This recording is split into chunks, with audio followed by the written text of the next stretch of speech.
always, best kitchen helper ever. You want to help me make dinner, Memphis?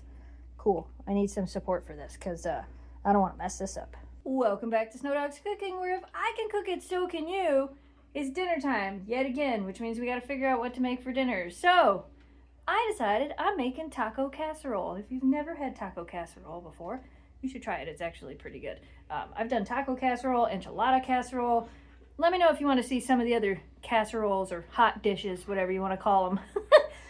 This one I'm actually making in a 9x13 pan. Most of the time I use my actual casserole dish, but we need to cover this in foil and it works better with a 9x13 pan. So let me tell you what you're going to need to make this. Everything is also listed down in the video description below. Before I do that, look, the oven is not on. Second best kitchen helper ever is right there. Third best kitchen helper ever is already hiding in the office. I will bring you some cheese tacks later. So here is everything you are going to need. You're going to need a pound of ground beef. You could also use chicken if you want to. You're going to need an onion. We're going to dice that up momentarily. You're going to need a few cloves of garlic or Jarlic. We're going to need taco seasoning, garlic powder, oregano, basil, salt, and pepper. A little bit of cayenne if you want it a little bit spicier as well. We will need 1 1/4 cups of rice, just a regular, not a minute rice, like a regular long grain rice. You could use a jasmine rice if you really want to. You will need a can of green chilies. If you don't, they're not spicy, but if you think they are, leave them out. You're gonna need a can of diced tomatoes. Now, you could also substitute this for salsa as well. But I like the way it tastes with the diced tomatoes. So a can of diced tomatoes, and then we're going to need a can of beans. You can use black beans, kidney beans. I'm using pinto beans today. We're going to drain those. And then cheese. Now I decided to go with black cheese because it does melt better. I'm going to shred this, and I think I got it. I think that's everything. If not, like I said, it'll be listed below. We are going to preheat the oven to 375. I have diced up my onion. I have my pan out here getting warm. I'm going to take my pound of lean ground beef and throw it in that pan. Like I said, you can use chicken if you want to. We're going to throw it in here. Trick to this, throw it in there, let it kind of crispy on the bottom, then flip it, let it kind of crispy on the bottom, then chop it up. It just keeps the flavor in. Don't worry, we're going to add seasoning. Notice I took it out of the pan. I had a little bit more than a pound. So before I add seasoning and stuff, I'm going to make some of this for the dogs. Unseasoned. Set that aside for the dogs. I'm going to put this back in here, and I'm going to go ahead and start chopping it up and add some seasoning. Now before this gets too done, we're going to add the diced onions and start cooking those in. You can add some taco seasoning now if you want. I'm going to add a little bit of taco seasoning, pepper, and garlic powder. How much? Some. Sprinkle it in there. Oh, and if you're using a really, really lean ground beef, like I did, because that was what was on sale, I add a tablespoon of butter to it when I add the onions. It just kind of gives it a little bit of fat and helps crisp it up a little bit and cook the onions. And I'm going to go ahead and add some taco seasoning. You know, I don't know, a teaspoon. Also going to add some pepper. I don't know, like 1/4 teaspoon to 1/2 teaspoon, depending on how much pepper you like. The hamburger's about done. I'm going to go ahead and start adding some garlic. Add as much or as little as you like. Jamie is not as big of a fan of garlic as I am, so just a little bit of garlic.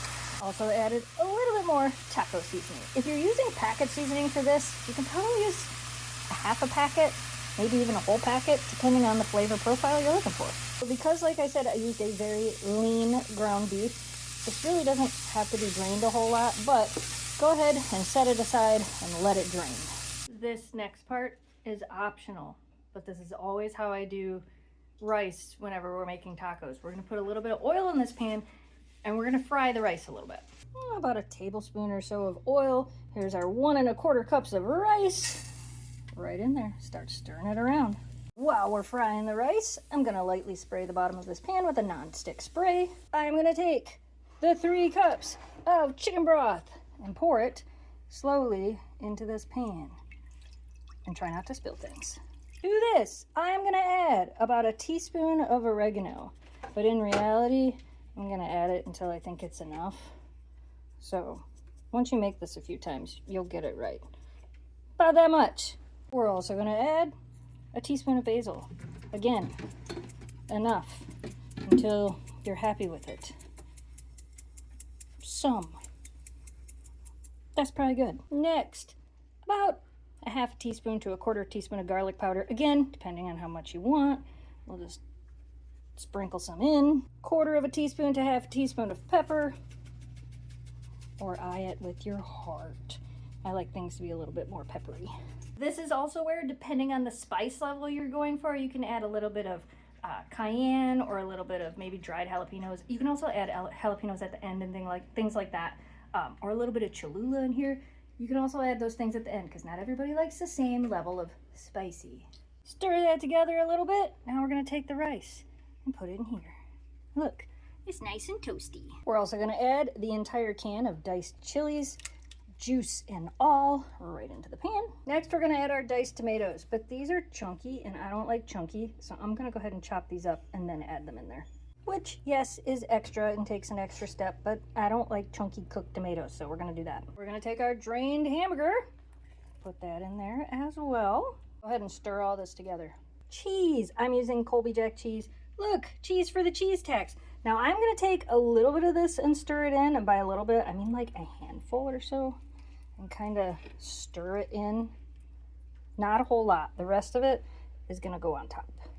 Let me stir that in, and then I'll pay the cheese tax. Cheese tax for you. Cheese tax for you. Now I gotta go find Kira. I better know where she's at. Cheese tax for Kira. That's what we're having. I got more good. You got it? I got more good stuff in there for you. I got more.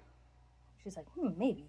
All right, in a minute. Forget your beans. So it was a rinsed and drained can of beans.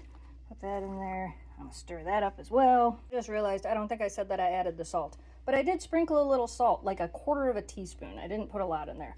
Now, we're gonna take the remaining cheese, set that aside. Remember how I mixed just a little bit in there? We're gonna take some aluminum foil and we are gonna cover this as tightly as we can. We want it to be really tight because we want the rice to cook, but not overcook. Trust the process. I know it looks like a mess. It's gonna be delicious. Covered in foil. Put this in the oven for about 35 to 45 minutes. I'm gonna go the full 45 minutes. It's almost done, Memphis. Would you like a bite of the hamburger that I made specifically for you guys? No seasonings, no nothing. Oh, was that good stuff? I hear pitter patters. Hi, would you like to try some? Okay, here you go. Whoa, was that better than cheese?